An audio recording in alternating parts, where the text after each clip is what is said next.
Assalamualaikum warahmatullahi wabarakatuh. Innal hamdalillah nahmaduhu wa nasta'inuhu wa nastahdihi wa nastaghfiruh wa na'udzu billahi min shururi anfusina wa min sayyiati a'malina. Man yahdihillahu fala mudilla lahu wa man yudlil fala hadiya lahu. Ashhadu an la ilaha illallah wahdahu la syarika lah wa ashhadu anna Muhammadan abduhu wa rasuluh. Allahumma salli wa sallim ala Muhammad wa ala alihi wa sahbihi wattabi'ina bi ihsanin ila yaumiddin. Amma ba'd. Rabbi syarah li sadri wa yassir li amri wahlul 'uqdatam min lisani yafqahu qawli. Saudara-saudari, sahabat-sahabiah, muslimin muslimat, mudah-mudahan kita semua pada malam ini di dalam rahmat Allah Subhanahu wa taala, kita pohon agar kita semua diberkati kehidupan kita oleh Allah Subhanahu wa taala.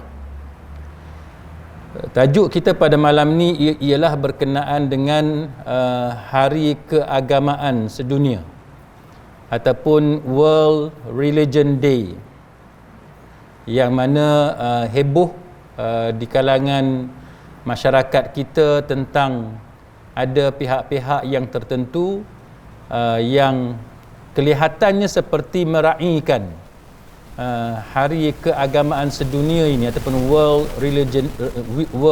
Religion Day. Jadi untuk kita melakukan sesuatu ataupun kita ingin mengambil sikap yang bagaimana terhadap perayaan seperti ini ataupun sambutan seperti ini, maka alangkah baiknya jikalau kita cuba untuk membuat sedikit penyelidikan.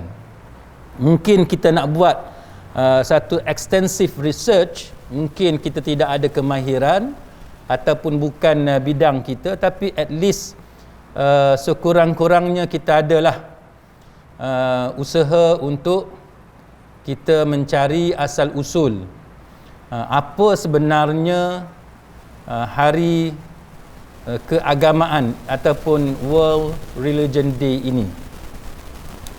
Kalau sahabat-sahabat lihat dalam Wikipedia sebagai contoh, kan dia sebut berkenaan dengan World Religion Day ini, dia kata sebagai is an observance that was initiated in 1950 by the National Spiritual Assembly of the Baha'is of the United States, which is celebrated worldwide on the third Sunday in January each year.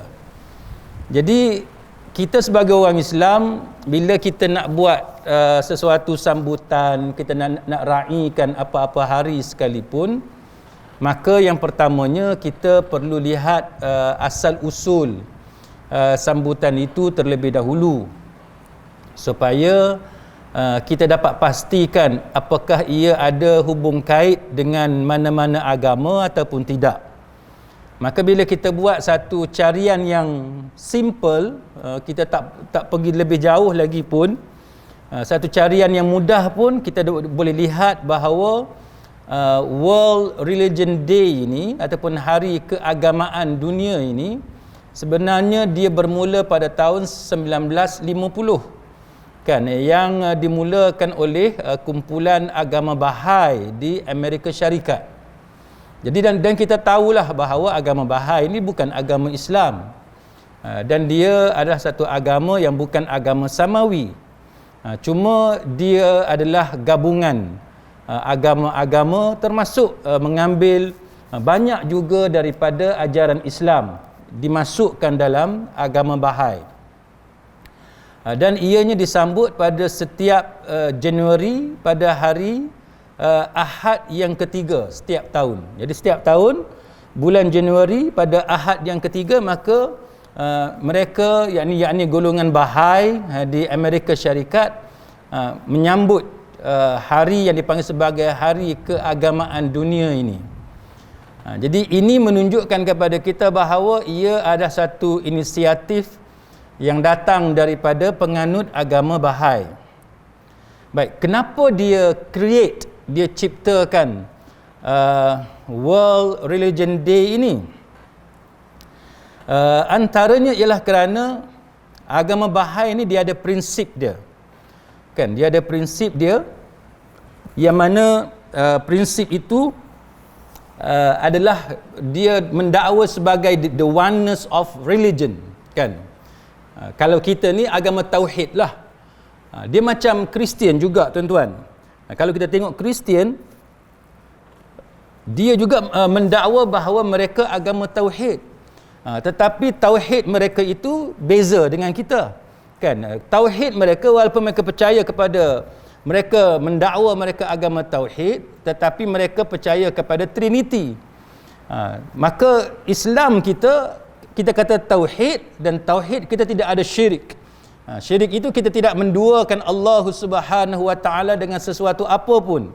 Jadi bila mana-mana agama sekalipun, bila mereka mendakwa tentang the oneness of religion, kita nak kena tahulah apa yang dimaksudkan sebagai the oneness of religion. Adakah dia nak maksudkan bahawa kesatuan agama, ataupun hanya satu-satunya agama, ataupun apa yang dia maksudkan.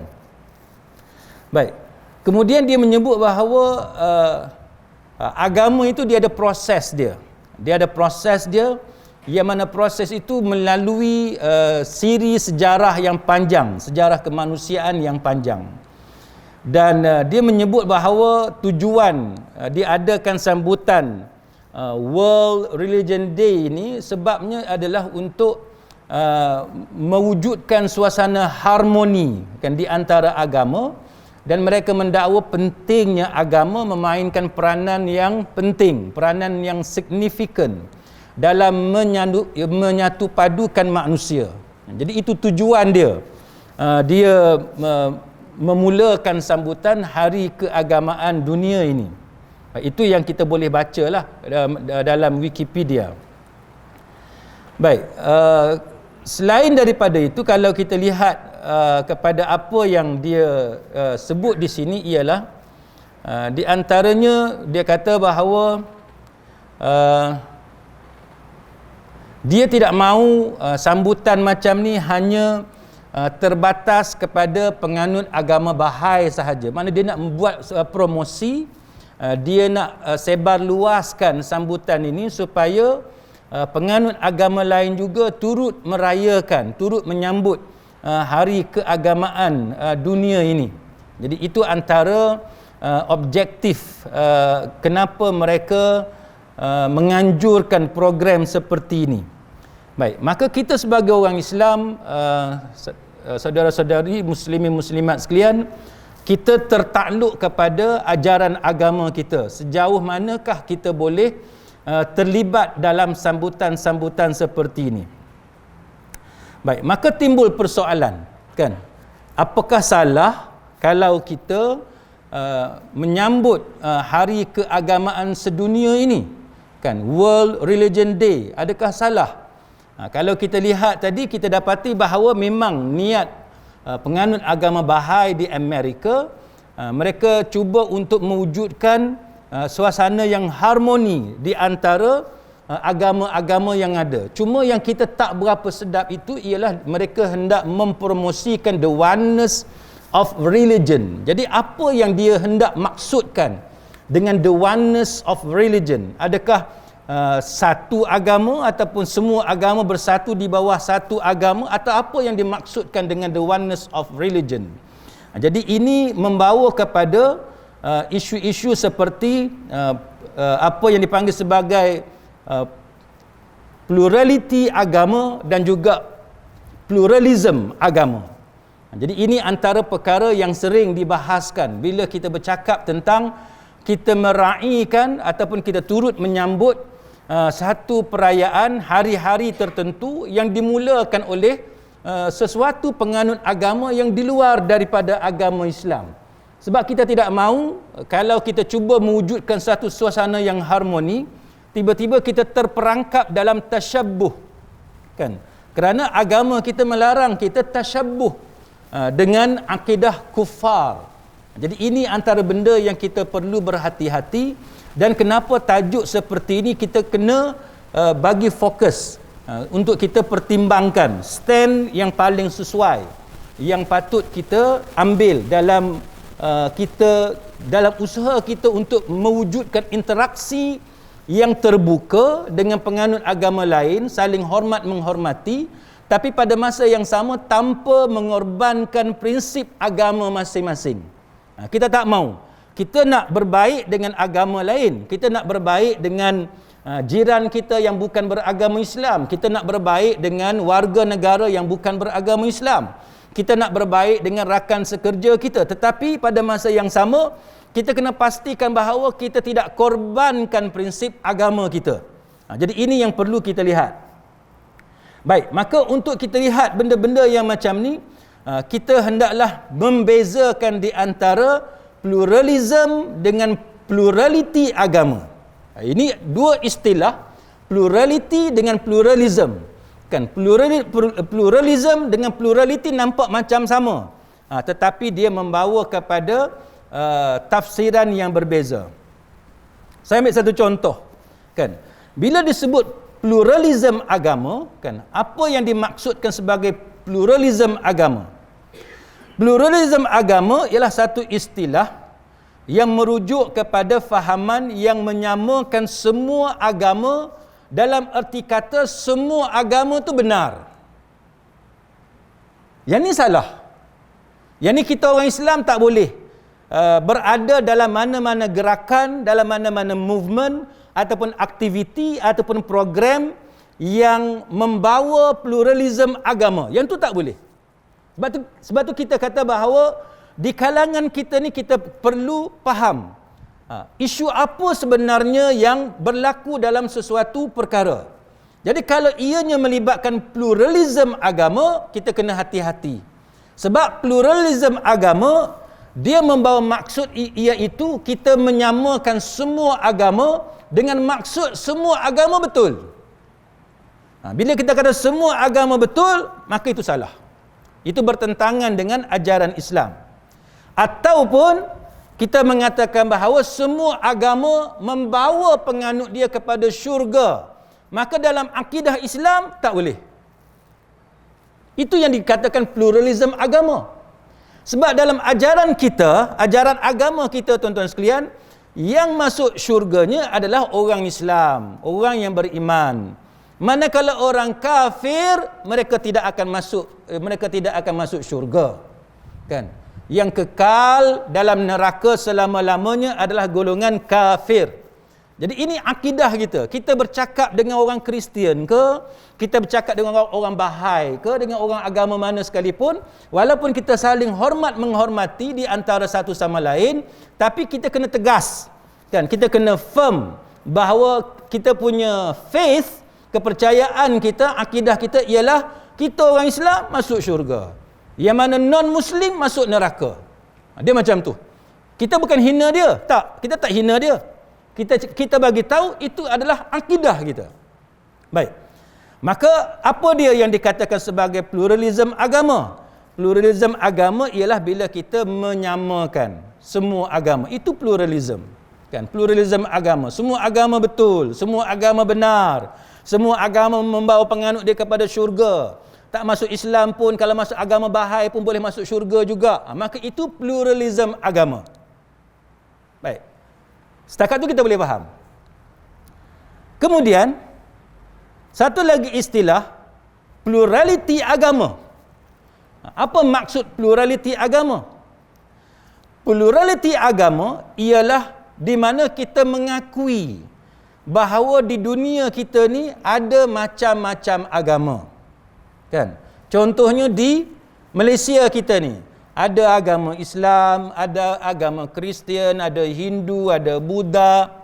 Kan? Di Malaysia ni kita ada hari raya, kita ada Deepavali, kita ada Thai Buddhism, kita ada Wesak dan sebagainya.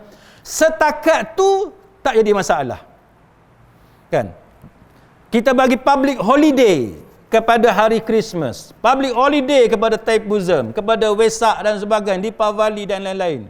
Pekerja kita yang beragama Hindu boleh cuti, pekerja kita yang beragama Kristian boleh cuti kalau hari Christmas dia. Itu plurality agama. Kita mengiktiraf hak dia. Kan hak dia nak semayang, hak dia nak beribadat, hak dia nak ada rumah ibadat dia, hak dia untuk beribadat dengan cara yang aman damai, itu plurality agama. Itu lain. Nampak macam sama, tapi bila kita tengok tuan-tuan sekalian, antara dua tu dia berbeza. Kan? Dia berbeza. Baik. Maka bila kita kata plurality agama, ia adalah satu sunnatullah, satu ketetapan yang telah dibuat oleh Allah Subhanahu Wa Taala. Yang mana alam ni macam itulah. Realiti dia ada pelbagai agama. Kan, ada golongan yang dikasihi oleh Allah, ada golongan yang dimurkai oleh Allah. Ada orang baik, ada orang jahat, ada orang Islam, ada orang bukan Islam. Maka itu adalah sunnatullah, suatu perkara yang telah ditetapkan oleh Allah Subhanahu Wa Taala, yang kita tak boleh nak nafi dah benda tu, tuan-tuan. Kan, itu kita tak boleh nak nafi. Maka kita kena bezakan antara pluralism agama dengan plurality agama. Jadi kita iktiraf hak jiran kita yang beragama Buddha sebagai contoh. Kan, dia nak pergi semayang, kita tak boleh kacau dia. Itu plurality. Kan, kita tahu masyarakat kita yang plural. Ada pelbagai agama. Dia nak semayang, dia berhak menggunakan jalan raya yang sama sebagaimana jalan raya yang kita guna untuk kita pergi semayang di masjid. Dia ada hak dia. Kan, kita tak boleh kata, oh kamu tak boleh guna jalan ni sebab kamu nak pergi Tok Kong. Tak boleh halang dia, tuan-tuan, sebab dia citizens. Dia warga negara. Dia ada hak, kan, freedom of religion yang dijamin bukan sahaja oleh undang-undang, malah dijamin oleh agama Islam sendiri.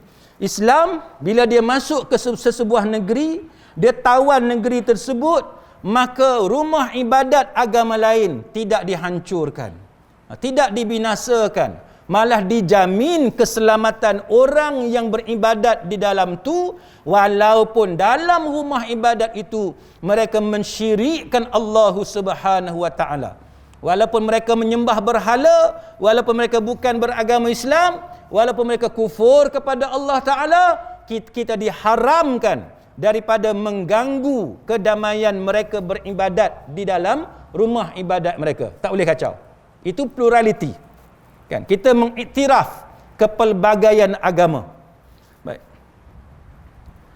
Maka itu antara perkara-perkara yang kita perlu faham dulu. Baik. Kemudian bila kita sebut pluralism, kita nak kata bahawa semua agama ni sama. Semua agama ni benar. Semua agama ni membawa kepada syurga. Maka yang tu tidak boleh. Kita tak boleh guna alasan kita nak mempromosikan, memupuk toleransi antara agama. Kita jawab bahawa toleransi seperti itu bertentangan dengan ajaran Islam. Itu tak boleh.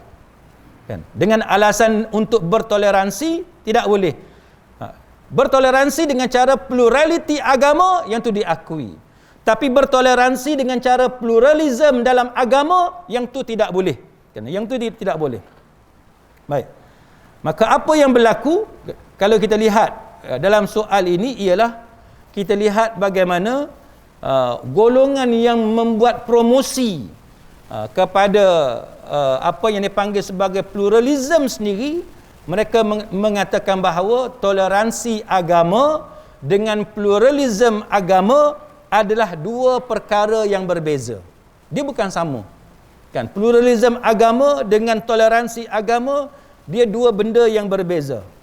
Kan, contohnya, kan, ada satu perkataan ini disebut, kan, pluralism is not just tolerance, but the active seeking of understanding across lines of difference. Tolerance is a necessary public virtue, but it doesn't require Christians and Muslims, Hindus, Jews, and ardent secularists to know anything about one another. Tolerance is too thin a foundation for a world of religious difference and proximity. Jadi dia kata beza, tuan-tuan. Dia kata beza. Dia kata bahawa pluralism ni bukan sekadar kita bertolak ansur, kan? Bukan sekadar kita bertoleransi, tetapi dia satu usaha yang gigih, yang aktif untuk memahami perbezaan, kan? Perbezaan di antara agama. Dia berbeza dengan toleransi.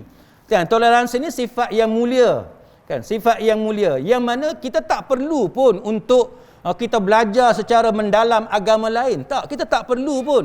Kita tak perlu ambil tahu orang Hindu dia semayang Tuhan dia nama apa, kan? Murugan ke nama apa, kita tak perlu ambil tahu.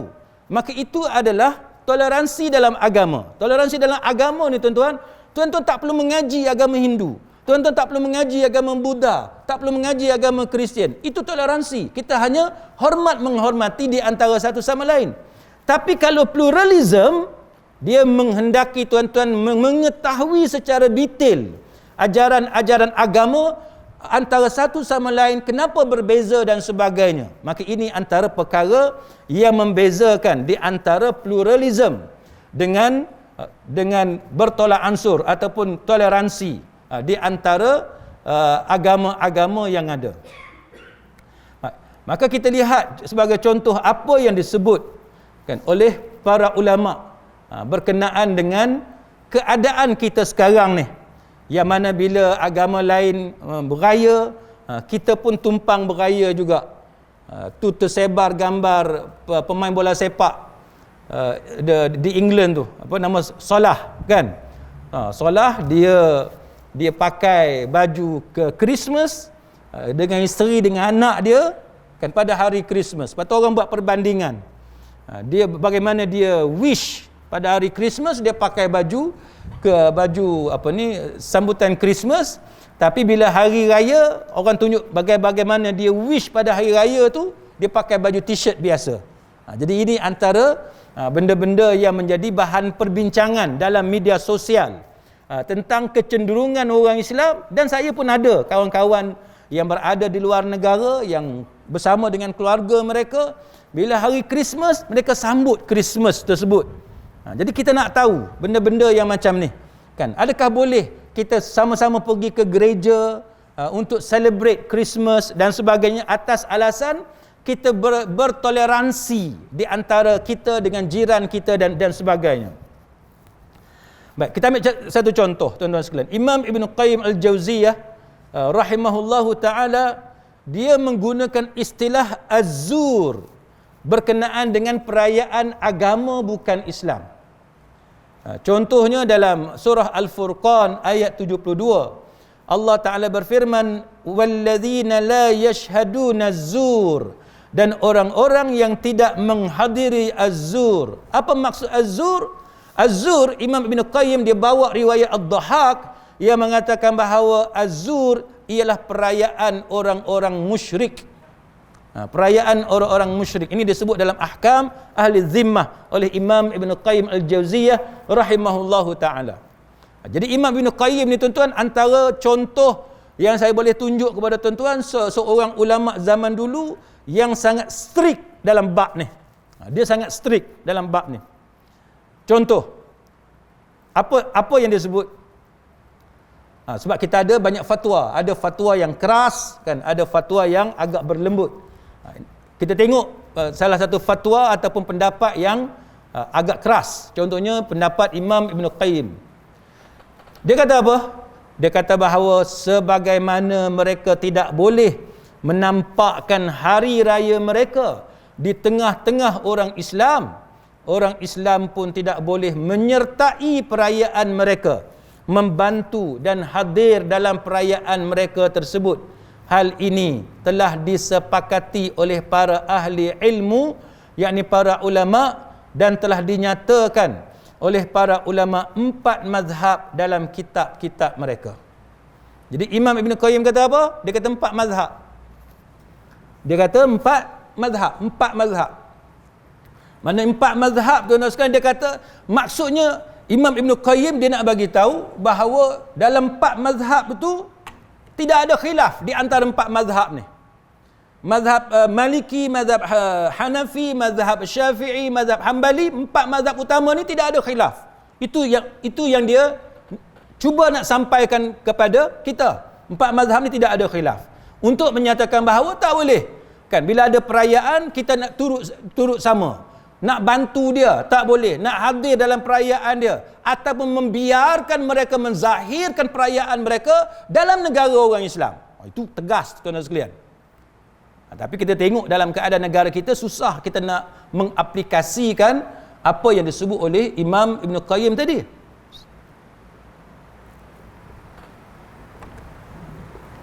Sebab apa tuan-tuan? Sebab kalau tuan-tuan tengok nature negara itu berbeza.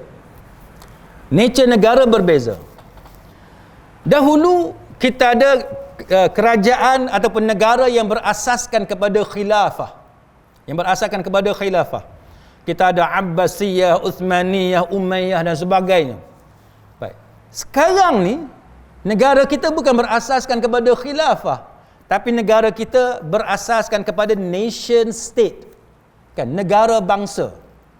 Yang mana dalam negara bangsa itu masing-masing ada rakyat yang mana mereka diterima sebagai warga negara dan kita mengamalkan yang dipanggil sebagai freedom of religion, kan, dalam bentuk iaitu setiap perayaan mereka berhak untuk menzahirkannya, sehingga kan public holiday pun kita bagi kepada dia. Maknanya amalan kita sekarang ni kalau tuan-tuan nak hapuskan dan tuan nak ambil pendapat Imam Ibn Qayyim tadi, susah. Itu mendatangkan kesusahan kepada corak pemerintahan dalam negara kita sekarang. Susah. Bukan kata tak boleh buat, tetapi agak sukarlah sebab kita nak hapuskan kebenaran, memberi kebenaran kepada mereka, menzahirkan perayaan mereka dalam negara. Macam kita sekarang lah, kalau hari Christmas, tuan-tuan boleh tengok hotel kan. Hotel tu pokok Christmas, kan, dengan lagu Christmas dan sebagainya. Saya ingat saya sampai di Bahrain tuan-tuan. Masa tu saya on the way pergi ke Turki. Jadi naik Gulf Air, dia punya stop over dia adalah di Bahrain. Jadi bila turun di Bahrain, tuan-tuan tahulah Bahrain negara Arab, kan, negara Arab yang kita boleh kata, wallahu alam, saya pun tidak pasti, mungkin 90% kot orang Islam. Kan, Bahrain boleh kata rata-rata orang Islam. Tapi bila tuan-tuan sampai sahaja di airport Bahrain pada bulan 12 tu, tuan-tuan boleh tengok sebesar-besar pokok Christmas. Kan, sebesar-besar pokok Christmas. Itu di airport. Daripada airport pergi ke hotel, tempat menginap. Di hotel pun tuan-tuan boleh tengok sebesar-besar pokok Christmas. Kita kata mana dia orang Kristian yang ada di Bahrain? Kita tak nampak pun orang Kristian di Bahrain. Tetapi kita dapati bahawa ada ketikanya pemerintah dia terlalu melampau dalam perkara-perkara yang macam ni. Kan, dalam keadaan rakyat dia yang tak nampak pun orang Kristian kerana jumlah bilangan dia yang terlalu kecil, tetapi sikap terlalu meraihkan perayaan bukan Islam itu terlalu terlalu bebas, terlalu meluas diberikan. Kalau kita nak pakai pendapat Imam Ibn Qayyim ni, dia kata langsung tak boleh, kan, menzahirkan perayaan di tengah-tengah orang Islam. Apatah lagi orang Islam tidak boleh turut serta. Ni tak pakai topi lah, kan, Santa Claus, kita yang menyanyi dan sebagainya. Maka itu bertentangan dengan apa yang diterangkan oleh Imam Ibn Qayyim Al-Jauziyah rahimahullahu ta'ala. Lepas tu Imam Ibn Taymiyah pun kalau tuan-tuan tengok lebih kurang dari segi ketegasan itu lebih kurang dengan Imam Ibn Qayyim. Imam Ibn Qayyim ni murid dia, kan, Imam Ibn Taymiyah guru kepada Imam Ibn Qayyim. Baik, apa kata Imam Ibn Taymiyah? Dia kata bahawa orang-orang Islam, fa idza kana al-muslimun, dia kata kaum orang-orang Islam telah pun sepakat ala man'ihim min izhariha. Dia kata tentang tidak bolehnya orang kafir menzahirkan ataupun menampakkan perayaan hari raya mereka di tengah-tengah orang Islam, maka bagaimana mungkin orang Islam dibolehkan merayakannya? Dia kata kalau orang kafir pun tak dibenarkan menzahirkan perayaan mereka di tengah-tengah orang Islam, maka macam mana pula kita nak biarkan orang Islam merayakan perayaan orang kafir? Ini disebut oleh Imam Ibn Taymiyah rahimahullahu ta'ala. Ataupun dia kata, ataupun mahu dikatakan bahawa orang Islam tiada masalah untuk merayakannya daripada orang kafir yang merayakannya terang-terangan. Dia kata, adakah kita nak kata bahawa orang kafir tak boleh raya terang-terangan, tapi orang Islam pula dibolehkan untuk meraihkan perayaan orang kafir itu secara terang-terangan? Mana dia kata pelik lah. Dia kata pelik. Mana sedangkan jelas orang kafir tidak dibenarkan meraihkan perayaan mereka secara terang-terangan, macam mana kita nak benarkan orang Islam pula meraihkan perayaan orang kafir? Itu fatwa Imam Ibn Taymiyah rahimahullahu ta'ala. Tapi macam saya kata tadilah, kalau tuan-tuan nak ambil fatwa ini, bermakna kita tak boleh benarkan perarakan perayaan agama lain atas public roads, kan, atas jalan awam sebagaimana yang kita amalkan sekarang. Maka yang tu lebih akan menimbulkan kekecohan dalam pengurusan pentadbiran pemerintahan negara kita. Tapi saya baca ini, saya kongsi dengan tuan-tuan supaya tuan-tuan nampak sikap para ulama salafus salih dahulu, bagaimana sikap mereka dalam soal orang Islam memang tak dibenarkan untuk meraihkannya, terlibat dalam perayaan itu, sebab dia kata orang bukan Islam pun tak dibenarkan untuk menzahirkan secara terang-terangan. Baik, kemudian Imam Ibn Qayyim kata apa? Dia kata tidak boleh bagi orang Islam menghadiri perayaan orang bukan Islam dengan kesepakatan para ulama. Sekali lagi, Imam Ibn Qayyim dia cuba nak bagi tahu kepada kita bahawa tidak ada khilaf. Tidak ada khilaf dalam masalah hukum orang Islam yang hadir dalam perayaan orang-orang bukan Islam. Dia kata tak boleh. Dia kata. Contoh dia kata sebagaimana riwayat oleh Al-Baihaqi, oleh Imam Al-Baihaqi dengan sanad yang sahih daripada Umar Al-Khattab radhiyallahu anhu. Dia kata la tadkhulu 'alal musyrikin fi kanaisihim yawma 'idihim fa inna sukhtata tanzilu 'alaihim. Janganlah kamu masuk pada orang-orang bukan Islam di gereja-gereja mereka ketika mereka meraihkan perayaan mereka, kerana pada ketika itu sedang turun kemurkaan Allah Subhanahu wa taala. Ini kata-kata Umar Khattab sebagaimana yang dipetik oleh Imam Ibn Qayyim Al-Jauziyah rahimahullahu ta'ala, yang menunjukkan bahawa kita dilarang masa mereka duk sambut perayaan tu, jangan kita pergi masuk dalam rumah ibadat mereka. Kita nak tunjuk kita hormat mereka, kita respect mereka, ada banyak cara lain tuan-tuan, ada banyak cara lain. Tuan-tuan nak pergi ziarah rumah dia, sembang rumah dia, boleh lah, kan? Sebab rumah dia bukan rumah ibadat dia. Tuan-tuan nak ajak dia orang makan, minum, menyembang, boleh. Ataupun kita ada dewan dekat taman kita, sempena hari cuti tersebut kita ajak orang bukan Islam, boleh. Tetapi kita nak sama-sama meraihkan hari perayaan dia, yang ni dilarang oleh Imam Ibn Qayyim Al-Jauziyah, dan dia petik apa yang disebut oleh Umar Khattab radhiyallahu anhu. Tak boleh kita masuk dalam rumah ibadat mereka ketika mereka meraihkan perayaan mereka. Tak boleh. Mana kalau orang Hindu dipawali, kita pergi masuk dekat kuil dia, tak boleh. Kan? Kalau orang Kristian sambut Christmas dia, kita pergi masuk dalam gereja mereka, tak boleh. Ini dilarang oleh Umar Khattab radhiyallahu anhu. Dan dia kata yang disebut oleh Imam Ibn Qayyim dalam Ahkam Ahli Zimmah, dia kata ijtanibu a'da Allahi fi a'yadihim. Dia kata jauhilah musuh-musuh Allah ketika perayaan mereka. Ketika mereka ada perayaan, kita jangan pergi dekat. Biarlah dia raya. Kan? Kita jamin kebebasan beragama, jangan kacau dia, jangan halang dia, jangan susahkan dia. Bagi kemudahan, facilities yang sesuai, Tapi jangan bersama-sama untuk meraihkan perayaan mereka. Tak boleh. Tapi kita masalah lah tuan-tuan, sebab dalam masyarakat kita ni kita ada ahli politik, kan? Ahli politik pula dia perlukan undi. Undi sangat penting, kan? Maka dalam usaha nak meraih dapat undi tu, dia tunjuk muka lah, bukan sahaja tunjuk muka masa kenduri, masa kematian dan sebagainya.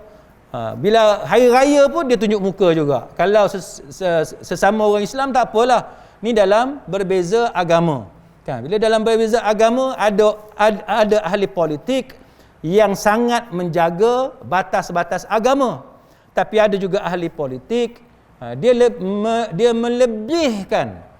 melebihkan usaha dia untuk dapat undi itu berbanding dengan pantang larang agama. Kita kena ingat tuan-tuan bahawa kemenangan kita, keberkatan kita dalam berpolitik dan sebagainya, semuanya datang daripada Allah Subhanahu Wa Taala.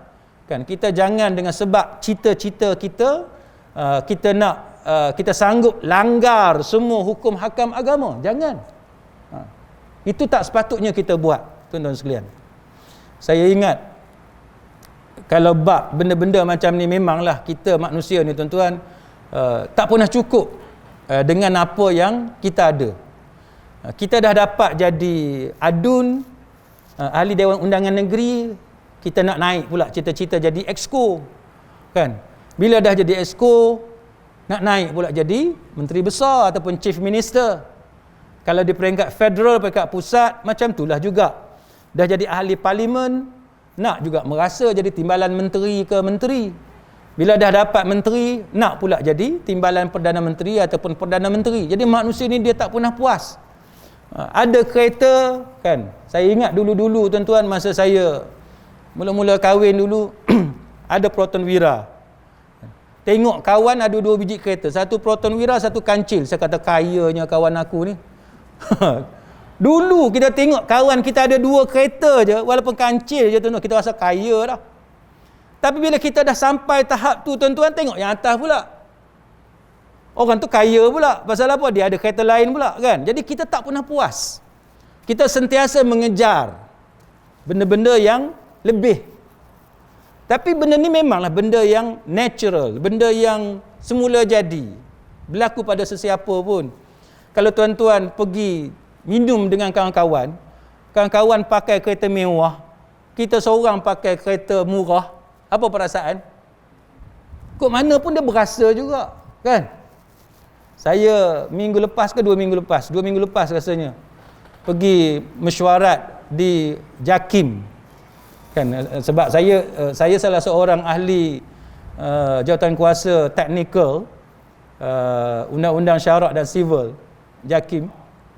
Jadi saya bawa kereta Exia. Kereta Exia tu kereta anak saya. Saya bawa kereta Exia. Jadi masa nak pergi mesyuarat tu, kita tak tahu nak parking dekat mana. Kan? Tak tahu nak parking dekat mana. Saya pun telefon urus dia. Saya kata saya bawa kereta, nak parking kereta dekat mana? Dia kata Tuan Jailani parking depan lobi, dia kata, tempat VIP, dia kata. Saya agak dah, ni problem tuan-tuan. Ini problem ni pasal kalau tempat VIP tu, itu semua kereta mahal, kan? Brand Continental Cars semua dekat depan lobi tu. Kita Exia. Saya duk fikir dah macam mana aku nak buat ni. Kan? Kita duk ingat nak parking lah basement ke mana-mana tempat yang tersembunyi.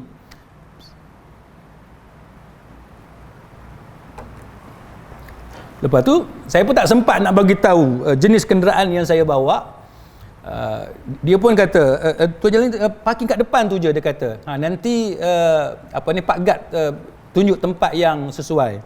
Saya pun pergilah tuan-tuan. Saya pergi sampai ke tempat parking tu, dari jauh saya nampak Pak Gad tu datang dekat saya. Dia kata, nak pergi mana tu? Dia kata. Dia kata, nak pergi mana tu? Saya kata, sudah. Kan? Kita dah lah bawa kereta Exia tu rasa rendah diri, rasa kerdil. Kan? Rasa kerdil. Tengok sebelah kanan Mercedes, tengok sebelah kiri apalah kereta apa, kereta semua kereta mewah. Kata macam mana aku nak jawab ni? Lepas tu Pak Gad tu kata, Ni cik nak pergi mana? Oh, dia dengan suara dia, yalah tengok Exia kan. Dia kata orang kampung mana sesat ni. Saya kata saya ada mesyuarat kat atas. Dia kata cik tak boleh parking sini. Dia kata tak boleh parking tempat lain. Dia kata dia halau saya. Saya kata urus dia kat atas tu, saya parking sini. Dia kata tak boleh. Lepas tu saya kata kat dia, boleh tak check plate number tu dekat kaunter. Lepas tu dia pergi check, barulah dia reda. Dia kata tak apalah, parking lah kat sini kan. Boleh parking kat situ. Hari kedua tuan-tuan, sama juga. Sebab saya ada pengalaman, sebab sebelum ni saya jadi syariah advisor pada satu bank. Saya bawa kereta yang tuan-tuan tengok tu lah, kereta apa, Honda Stream saya hak lama tu kan. Kita dah ada pengalaman, parking tempat VIP lain semua kereta mewah. Kita je kereta yang umur 20 tahun. Kan kita dah tahu dah. Jadi hari kedua nak parking kereta tuan-tuan sekalian macam tu juga. Pak Gad tu datang, Pak Gad lain pula. Dia datang, dia kata, "Ni nak pergi mana?" Saya kata, "Semalam saya parking sini."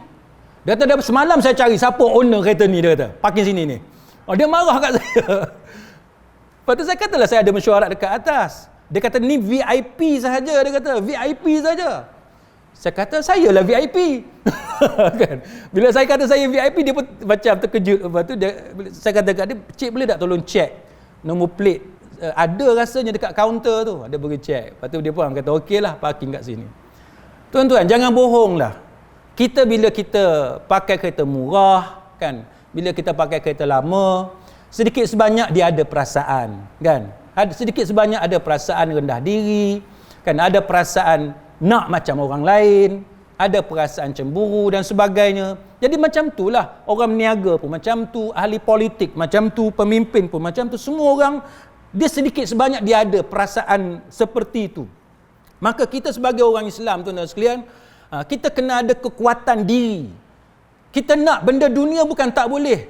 Carilah sepuas-puasnya kekayaan, pengaruh, pangkat dan sebagainya. Tetapi yang penting tuan-tuan sekalian ialah kita lakukan perkara itu dengan cara yang diredai oleh Allah Ta'ala. Kan, dengan cara yang diberkati oleh Allah Subhanahu Wa Ta'ala. Bukan tak boleh kaya, bukan tak boleh berpengaruh, bukan tak boleh jadi golongan elit, bukan tak boleh. Tapi pastikan cara yang kita dapat itu adalah cara yang diredai oleh Allah Subhanahu Wa Ta'ala. Sama dengan perayaan orang bukan Islam. Bukan tak boleh tuan-tuan nak menghormati penganut agama lain. Bagus. Bukan tak boleh tuan-tuan memuliakan jiran kita yang beragama Islam. Bagus. Walaupun dia bukan beragama Islam tapi dia ada hak jiran. Kan? Kawan kita di pejabat. Memang kita diajar supaya berakhlak mulia dengan rakan-rakan kita yang bukan beragama Islam. Tapi janganlah kita langgar border tu. Jangan kita langgar sempadan yang ditetapkan oleh agama. Ni keluar isu satu orang ustaz kita yang dibuat report polis, kan? Yang mana terhadapnya dibuat report polis sebab dia menyamakan kita kata rumah ibadat agama tersebut seperti macam tempat-tempat maksiat lain lah, tempat-tempat yang buruk. Jadi ini yang kita kena bagi penjelasan kepada masyarakat bahawa setiap agama tu dia ada akidah dia masing-masing. Kan? Yang penting kita jangan cela. Kan? Yang penting kita jangan menghina agama tersebut, tetapi memberi penjelasan bahawa berhala dia sama dengan perkara mungkar yang lain, itu adalah ajaran agama.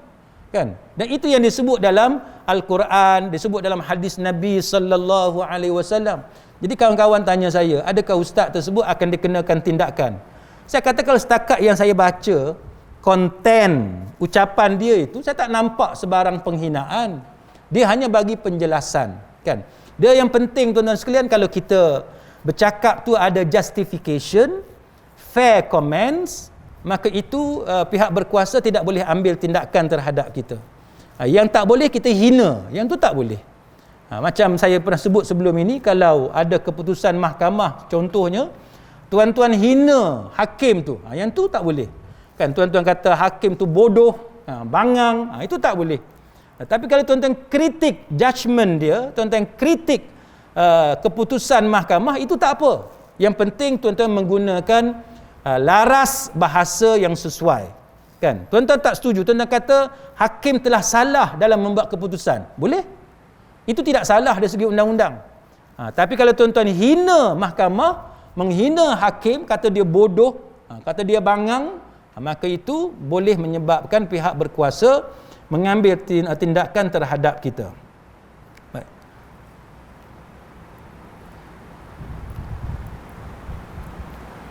Kalau kita lihat pula tuan-tuan sekalian, kenapa soal pluralism ini, kan, satu perkara yang sangat dilarang dalam agama, kan. Sebabnya ialah kalau kita nak ikutkan ajaran agama ni, masing-masing dia ada kepercayaan masing-masing, kan. Masing-masing ada kepercayaan masing-masing.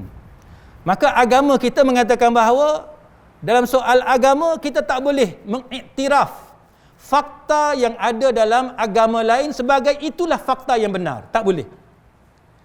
Kalau dia bertentangan dengan agama kita. Kalau dia bertentangan dengan agama kita, kita tak boleh kata agama dia benar. Tak boleh. Kecuali apa yang ada dalam agama dia itu, ada dalam agama kita. Maka yang itu kita akui. Contohnya tentang keperawanan Maryam sebagai contoh. Kan? Kita memuliakan Maryam. Mary the Virgin. Orang Kristian dia menyebut Mary the Virgin. Kita pun kata bahawa Maryam seorang yang virgin, seorang sunti, seorang gadis, seorang dara yang tidak disentuh oleh mana-mana lelaki. Fakta itu ada dalam agama Kristian dan dia selari dengan fakta yang ada dalam agama kita. Maka yang itu boleh.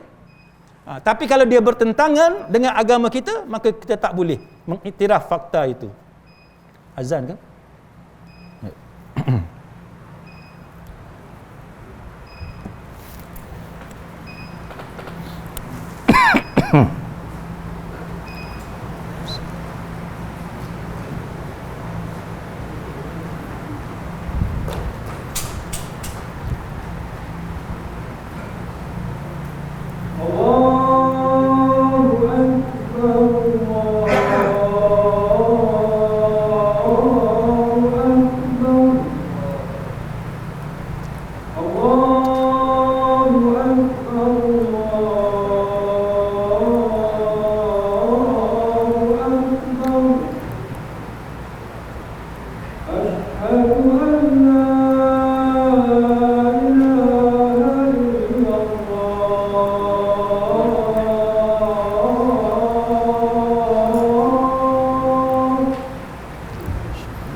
maqaman mahmud.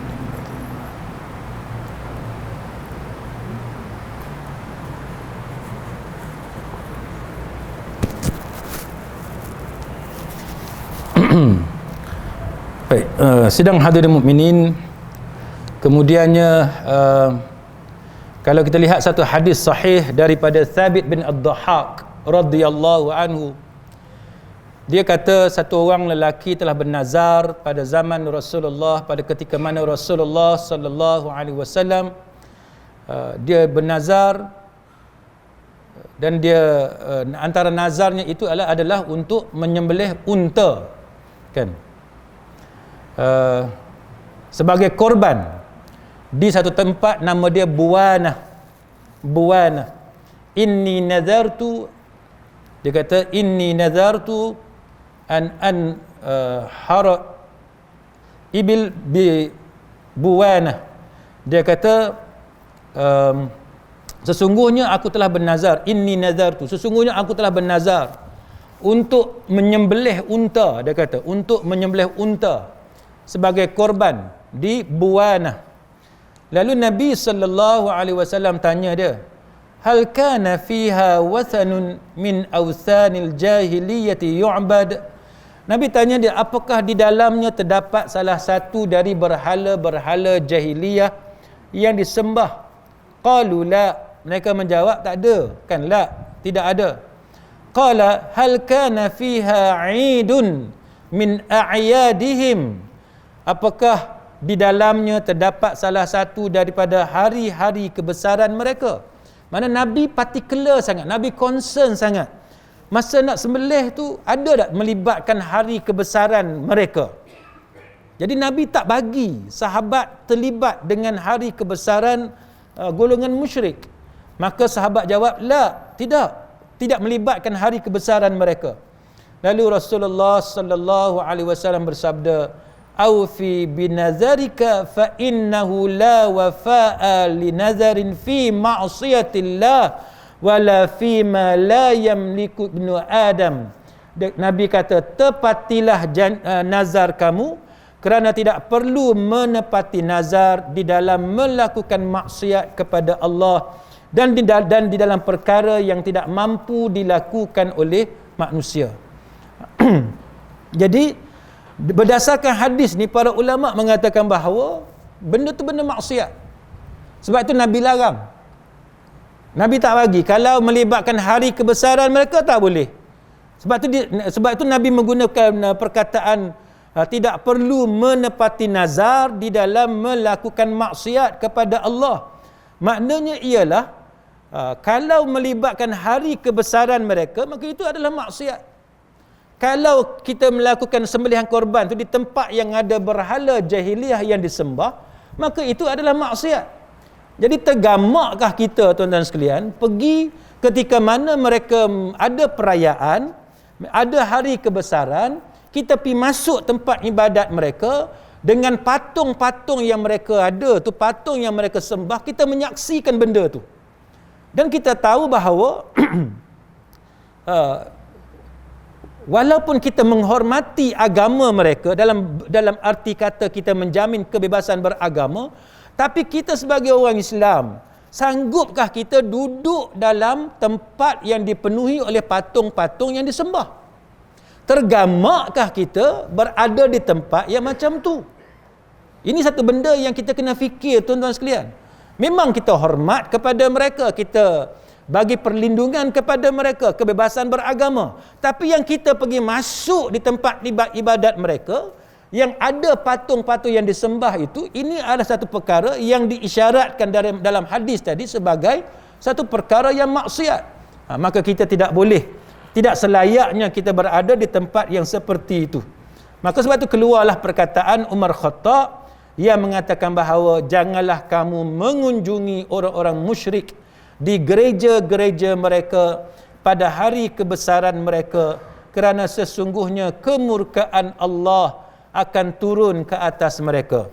Maksud dia, kalau hari Christmas, biarlah dia nak beraya Christmas dia, yang kita nak pergi ke gereja mereka tu sebab apa? Jadi ini antara perkara yang kita perlu bezakan. Jadi kalau jiran kita beraya, itu bukan gereja, kan itu bukan kuil, bukan tokong. Pergilah rumah dia, minum air, menyembang dan sebagainya. Itu tak jadi masalah. Kan yang tak bolehnya pergi ke kuil mereka. Kan pergi ke gereja mereka. Maka itu yang tidak dibenarkan dalam agama. Baik. Maka apa dia kesimpulan dia tuan-tuan sekalian yang boleh kita ambil pada malam ini? Kesimpulan yang kita boleh buat ialah meraihkan perayaan-perayaan ataupun hari-hari tertentu yang diamalkan oleh orang-orang bukan Islam, jawapan dia adalah dilarang dalam agama. Kena beza antara plurality dengan pluralism. Kan kena beza. Baik, menyerupai mereka dalam aktiviti mereka yang bergembira dengan perayaan mereka, itu menyebabkan kita rasa senang dengan kebatilan yang mereka lakukan. Jadi kita jangan menyerupai mereka. Maksud dia, kalau pakaian sami tu, pakaian penganut agama tu, padri ke dia ada pakaian-pakaian tertentu, pada hari perayaan mereka kita jangan pakai. Kan kita jangan pakai. Soal polis nak jaga trafik itu tak jadi masalah. Sebab trafik itu dia melibatkan orang awam. Dia melibatkan keselamatan orang awam. Itu tak jadi masalah. Tapi kita pergi pakai pakaian mereka yang khas untuk mereka celebrate perayaan tersebut, maka itu dilarang dalam agama. Kan? Selepas itu, yang keduanya menyerupai mereka dalam gerak-geri dan juga dalam bentuk fizikal kita. Yang mana implikasi dia menyerupai gerak-geri mereka secara batin, seperti akidah-akidah batil, maka yang tu dilarang dalam agama. Tak boleh. Kita buat pergerakan tarian ke apa ke, kita tiru apa yang mereka buat pada hari perayaan mereka, tak boleh. Kan? Tak boleh. Contohnya kita tengok orang Kristian buat apa? 3 ni kan. Dia buat 3 ni kan. Kita pun tiru macam tu. Kononnya kerana nak bersama-sama dengan mereka dalam perayaan mereka. Tak boleh. Itu dilarang. Sebarang gerak-geri yang menyerupai aktiviti keagamaan mereka, itu adalah dilarang. Tak boleh. Kita tengok contohnya, cara dia angkat tangan sembah Tok Kong. Kita pun pergi dekat Tok Kong, kita buat tangan lagu tu juga. Maka itu dilarang. Perbuatan yang spesifik dalam ibadat mereka. Kerana itu adalah menyerupai orang-orang bukan Islam. Jadi selain daripada itu, kita juga dilarang hadir dalam acara keagamaan mereka, participate, mengambil bahagian dalam melaksanakan perayaan tersebut. Ia termasuk dalam dosa. Wala ta'awanu 'alal itsmi wal 'udwan. Wattaqullah innallaha syadidul iqab. Dan janganlah kamu tolong-menolong melakukan dosa dan dalam permusuhan. Bertakwalah kepada Allah Subhanahu wa taala, kerana Allah Subhanahu wa taala amat pedih siksaannya. Baik, maka sebahagian ulama mengatakan bahawa tolong-menolong itu termasuklah seperti mempromosikan perayaan mereka. Contoh macam mana mempromosikan perayaan mereka? Contohnya kita buat pakaian-pakaian t-shirt, cap untuk Christmas dia. Sebagai contoh, maka itu dilarang. Kita pasang jam yang ada lambang agama dia, maka itu dilarang. Ataupun kita print, kita ada syarikat printing, kita print buku-buku keagamaan mereka, maka yang itu dilarang. Ataupun apa-apa sahaja yang menjurus kepada aktiviti keagamaan mereka. Tapi kalau tuan-tuan tengok 4 mazhab, satu mazhab benarkan, mazhab Hanafi. Mazhab Hanafi dia benarkan tuan-tuan jadi cleaner, tuan-tuan pergi cuci kuil. Dalam mazhab Hanafi dibenarkan. Tapi 3 mazhab yang lain, mazhab Maliki, mazhab Syafi'i dan mazhab Hambali tidak membenarkan perbuatan itu. Tuan-tuan jual aircon sebagai contoh. Kan, tuan-tuan jual aircon, gereja minta tuan-tuan pasang aircon. Pasang aircon di gereja. Maka tiga mazhab kata tak boleh. Minta dia pergi ambil dengan kedai lain. Tapi mazhab Hanafi kata halal haram bergantung kepada kita buat apa. Kita supply aircon, tidak melibatkan tokong dia, walaupun tokong ada kat situ, walaupun salib ada kat situ. Yang kita buat ialah aircon. Urusan kita hanya aircon. Urusan kita pasang kipas, wiring. Tidak ada kaitan dengan agama dia. Itu cara ulama Hanafiyah dalam membuat kesimpulan sampai kepada kenapa mereka membenarkan kita pasang wiring dan sebagainya. Tetapi tiga mazhab yang lain tidak membenarkan perbuatan seperti itu. Jadi mudah-mudahan sidang hadirin mukminin ada manfaat di sisi Allah Subhanahu wa taala. Wallahu a'lam. Aqulu qawli hadza wa astaghfirullahal azim li wa lakum. Wassalamu alaikum warahmatullahi wabarakatuh.